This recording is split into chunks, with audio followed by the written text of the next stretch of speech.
Hey Palominos, welcome to Pack Profile, where we interview people in the South Side. Today I wanted to interview one of an artist friends that I've made along my artistic journey. We're here with an artist who began his journey as a young child. He found comfort in drawing as an immigrant from Mexico. His first murals were painting posters for football games at school. When he eventually joined the military, he'd make pencil sketches of San Antonio, the Spurs, and most importantly, his family to feel connected from the people he loved from afar. A few years after returning home, he picked up art again, which led to him winning first place in the Via Metropolitan Art Show in 2024, and again in 2025. His work has also been featured in the Whataburger Museum of Art, the Massa Collective, UTSA Southwest, and many other galleries in the city, like The Brick, Clamplight, Flight Gallery, La Zona, and Charity Bar. Art is a universal language he learned to master to express himself and his culture. I'm pleased to welcome our guest, Mario Alberto Quintanilla to Palo Alto College. So, how are you doing today? I'm doing good, thank you. Yourself? I'm doing great, yeah. Excited to have you here. I heard you had another interview today, so I'm glad we could pencil you in your schedule. For sure. So tell us about this piece you brought here today. This is actually one of my first pieces that I kind of felt where I kind of noticed that I could paint a little bit, you know? And it's basically, I'm very much a see something in almost nothing. I work where there's a picture of the map of San Antonio. So I saw that and I saw so many colors in it and I thought I could make something with that. And one of the first things that came to me was a folklorico dancer. And a lot of times if you look up folklorico on Google, you'll see their dancing move. They're literally spinning their dress, like almost laying down, spinning their dress, and their dress is so many beautiful colors. And I thought I could do that with this map of San Antonio. So when I did it, just the colors that came out of it, I honestly did a little bit of research, and it turns out that the colors, certain colors are for certain districts of Mexico where you're from, and it tells you the dances you're from, and I did not know that. So I picked these colors out, and after I was done, I was like, let me add the symbols of the interstate. So I put the Highway 37, 410, 35, Highway 90, 281, and it kind of just came together, and I really liked it, and I was like, that's where I kind of was like, you know what, I could do something with this. So yeah, that's where this one came from. Wow, I didn't know that different colors correlate to districts. Yeah. Certain parts of dancing for folklorico dancers, certain colors around the dress are for certain districts and stuff like that. Yeah. Gotcha. And I love that you use red here because I feel like the color red, San Antonio uses it. If you look at their website too, and that's all very bold too. So when did you, we're going to go over your history, but when did you start making art? I have to say middle school is where I started. English was my second language, so I struggled a little bit in school, couldn't understand the curriculum, and I figured if the class was going to go on without me that I would draw on the side, My parents loved us very much, so they sent us to a Catholic school, and it was kind of like it was a quick moving, to try to catch up, So that's where I started my doodling to the point where people, my classmates would notice and they would ask me to draw stuff for them, and I kind of picked it up from there. Oh wow! And was it kind of a way of understanding yourself in a way? In a way, yes, and in a way of like breaking out of a shyness bubble. You know what I mean? When people would ask me to draw stuff, I felt like, well, I don't excel that much, but I can excel at this. Yeah. Yeah. And it's something you do excel at today. We saw your other pieces too. Thank you. And so would you say it was like kind of this way of not just passing time, but it was something that you did to kind of understand yourself and the world around you? Yeah, you could say that. Again, if I wasn't gonna be focused on the curriculum of the school, then I would just days off in my own mind, in my own imagination, have my own visions is what I like to call them, of things that I just want to put on canvas. Yeah, if you don't mind me asking, which part of Mexico? Laredo, Mexico. Oh, okay, cool. Yeah. And is there anything specific about that growing up there? Did you grow up there? Or? No, I was born there, but my parents brought us to the United States at a young age, so I was raised here in San Antonio. Okay, do you have any, I guess, like anything from that culture that you bring here in your art or symbols? Oh, definitely. I mean, anything having to do with Hispanic culture. I have pieces of the Mexican flag. I have pieces of stuff that I remember growing up as a kid. Just a lot of culture, a lot of food, a lot of love and family and things like that. That definitely would. You mentioned food. I like Mexican food here, but I feel like I'm more Tex-Mex. Yeah. Do you think there's other parts of Texas that have good Mexican food too? Oh man, I'm sure there is, but since I love San Antonio, I'm going to say that we probably have the best one. Gotcha. That's the correct answer, right? So you did mention that your love of drawing is inspired from your mother. Can you tell us a little bit about her? Well, my mother was a seamstress, and she was very much, it might not have been art like drawing, but very much working with her hands. She was a seamstress, so she would have her patterns laid out, taking up the whole table, the kitchen table, where she would make dresses for people, very much hands-on, seamstress with the sewing machine. I mean, she would make something out of nothing, and I think that's where my drawing comes from, you know. I see something, a map, and I made something out of it, and I feel like how much of a go-getter that she was and a hard worker that she was, it kind of inspired me to be the same. You know? And what did she think about when you, in your early days, when you were painting football posters? What did she think about that? Did she encourage it? Or? Well, in high school, when you're 18, 19, it's not really like, hey, Mom, check this out, you know? Mm-hmm. But as I got older, when we would have family gatherings, it would be funny because whenever we'd be sitting on the table joking around, I would draw somebody on the table and like a comic style, you know, and oh, she loved it. She loved it. I would draw my brothers doing something silly, and I would do it so quick, just like sketch it up real quick. I mean, it wasn't perfect, but it was just enough to show them, and we would just have a blast. So she very much liked it. Wow, that's really sweet. And you've done lots of shows in the city. Do you have like, what's your most memorable one? My most memorable one is a Holiday on Houston Street, and that was a contest that was put up for a muralist to come together and make up something representing San Antonio. And I already had this one, and I was like, I'm going to throw my name in the hat. Never done a real mural before, like a serious mural. And I said, I'll put my name in the hat and see what happens. And sure enough, the contestants started to dwindle down, and then they gave me the green light that you made the cut, and I was just like, I couldn't believe it. And now it was time to make it, so then I wound up making it. And I've seen it. It's tall, right? Yeah. It's like 10 feet? Yeah, well, I think it's 8 by 8, if I'm not mistaken. Yeah, 8 by 8, which is pretty big, honestly. And I had to hang it in my garage to do it. I've never, like I said, never done a mural before, and I just had a blast doing it. I'm curious about that because you did this first, right? Mm-hmm. Did you project it on that first? I before that whole thing even came up, I was looking for a projector, and I found the old school projectors. I don't know if you've seen them, the ones with the head that sticks up like that, with the light, like old school. Like you probably haven't seen them. They're the big ones. You put the paper on top of it, the clear paper, and it projects it. Oh, I had just bought one, and I wound up using it to Mm-hmm. do that, and it worked out perfect.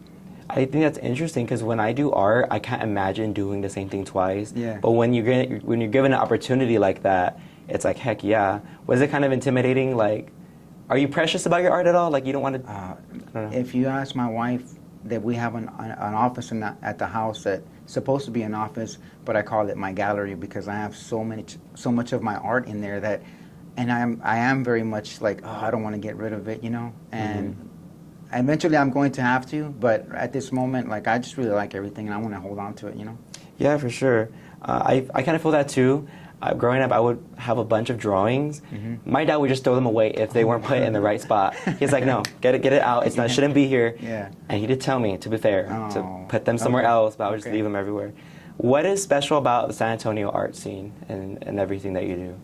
I have to say the art scene, and to me, it might seem silly, but I get starstruck a little bit, you know? Like, even when I see you out when I saw you at Charity Bar, when I see you at the Brick or wherever, it's like, I know this person and I know his work, and that's awesome, you know what I'm saying? I like being around that. I like being in the area of, you know, seeing other artists and you know, I might not know you personally, but if I know your work, like, I'm like, oh, I know that person, and I like the feeling I get when I have my art out there and I see people looking at it and asking me questions about it. So definitely love the San Antonio art scene very much. Yeah, and you've been everywhere. I mean, La Zona, The Brick, Lamplight, Flight Gallery, which are incredible places because when we go here, it's a bunch of people like us that are different ages, different races, different everything, Yes. but we all come together just to meet. And I love them because that's actually how we met. You know, we saw each other at the art show, got to know each other through the art. It's great also meeting your family too, Yeah. and I love Charity Bar for sure. Those that are was great cool, ones yeah. too. How does that inform your art style at all? Do you feel any kind of pressure? No, if anything, I get inspired more. Seeing your art, the stories that you're telling with your art. I might not know the detail of the story, but I know when I see that, I say I could see that that's Isaiah behind that. And seeing other people's art inspires me. Colors, anything that just it's like a magnet to my eyes. Mm-hmm. So that's very much inspirational seeing other people's art. Yeah, if you don't mind asking, what do you do for your daylight? Sorry, wrong question. What do you do before art, like your day job? Oh, I'm a welder for the city bus, so I'm an off-property welder. So I drive around town, and that's cool for me because again, inspiration everywhere. Mm-hmm. So yeah. I actually just saw you a few months ago Yeah. outside Pedernales installing. Yeah. Did I call you? I called you, right? Did I say Isaiah? Or I think so, because I you was were actually looking at me, texting right? you. I was texting like, this guy looks a lot like Oh, you, yeah. and then it was you, which is funny, and it's cool because now we have those all over the school. Yeah. And it's like, how interesting. Very much. Like, I know you, and then I see you here and there and here. Yeah. And so that's your day job. Mm-hmm. How do you juggle doing this stuff, family stuff, art stuff, Yeah. all together? How does that work-life balance? I think like anybody else, you just make time for it. But what I find is that it has its time in my day. Do I want to make more time for it? Of course I do. But I also know that sometimes it's okay to pull away from it and come back with fresh eyes. I have my son at home, and my daughter lives here in town, and my wife and a dog. So there's a lot going on, but I know that there's time for it. And when I pull away from the art for a piece I'm working on, I know when I come back to it, I'm going to notice, hey, maybe a little bit more shadow here, or maybe a line over there, kind of thing. And that's always something that's kind of helped me out. I love that. Sometimes taking a step away from the art actually helps Yeah. you come back to it with Exactly. new, fresh eyes, which I personally have to learn to do. I'm the kind of person where I'll stick on a piece for months and not do anything else. And I love that you said that because every artist should, have a full life of not just art. You need to live life so you can have True. things to make art about. Exactly. Yeah, exactly. So, I'm happy to see you today because the Alamo Colleges has shown a great interest in local artists. So, like, for instance, at the District Hall downtown, they have a Commons Art Gallery full of local artists, student work, professor work. I'm just so excited to have you here today, so thank you so much. Thank you. So we have some fun questions for you, and one question I wanted to ask is, what's one favorite album you like to listen to while making art? Oh man, I don't think I have a favorite album, but I listen to all kinds of music. First of all, I love music, but I have to say that one of my main go-tos when I first start a piece a lot of the time is it's like a country folk, very much guitar-driven music with beautiful melodies, and it's just kind of just takes me with it, you know what I'm saying? And if I'm alone at the house, if there's a time when I'm alone, I'll crank it up, and I'll just sit there and I'll just start, and here you go, get on the ride and just paint away. Heck yeah, you need music to make art. Yeah, for sure. For sure. Only sometimes you need silence, like when you're getting real precise. Yeah, but nobody say nothing. yeah, no one say nothing. What's a fun fact about yourself that people otherwise wouldn't know? Fun fact that I just became a grandfather. Honestly, that's Oh. really exciting for me. Last weekend, I just got back from Colorado. My daughter Brianna had a baby Sebastian, and I hadn't held an infant. My youngest son's 21, so I hadn't held an infant in such a long time, and just holding him, like, oh man, I was like, ugh, but at the same time, I was like, oh, he's handsome. So it was nice. That's incredible, and what an honor that is too. Yes, very much. That's great. And do you have any hidden talents?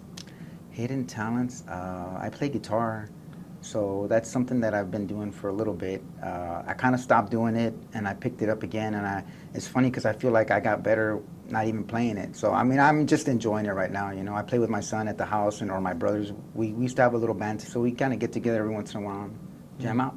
And did you say that you would make some of your first artworks was band T-shirts too? Yes, my dad was in a band years ago, and he would always want me to design something for the name of the logo. So I would be doing that. Then my son's in a band, so I designed a shirt for them. And when we were in a band with my brothers, I designed a shirt for us. So that's just, I mean, I was just doing that out of the love for it, you know. Yeah. That's great to hear. And what's your single biggest inspiration in your life? There's a lot of them. My family, for one, I'm inspired by them, seeing how they've grown, and it makes me feel good that they're doing their thing, and I want to inspire them by letting them see what I'm doing. No matter how old you are, you can still continue to pursue goals, still continue to pursue dreams, and little by little, it might not happen overnight, but it's definitely something that's doable. Have they ever looked at your art and been able to tell what it's about? Like if it's about them or Um, something? Honestly, I like to confuse people. Oh. I mean, there might be some that they could tell, but I like to have a picture in a picture. I like to have meanings behind what I'm painting, and of the paintings that I brought today, I mean, there's a story behind each one of them. And if you can't tell, I'll be more than happy to tell you what I meant, what I was feeling through, what my vision was when I painted it. Incredible. Thank you. Thank you so much for being part of this conversation. Thank you for bringing your art out here today, and thank you. Appreciate you. No, thank you for letting me be a part of this. It's awesome what you guys are doing. I'm humbled to be here, honestly. I'm sure there's plenty of artists that you have a line of people to come in because this is a beautiful thing what you guys are doing. And, artists love to talk about their art, and you guys are highlighting that. So thank Yeah, you. for sure. You're actually the first person, the first artist on Pack Profile. Oh, So wow. congratulations. Thank you.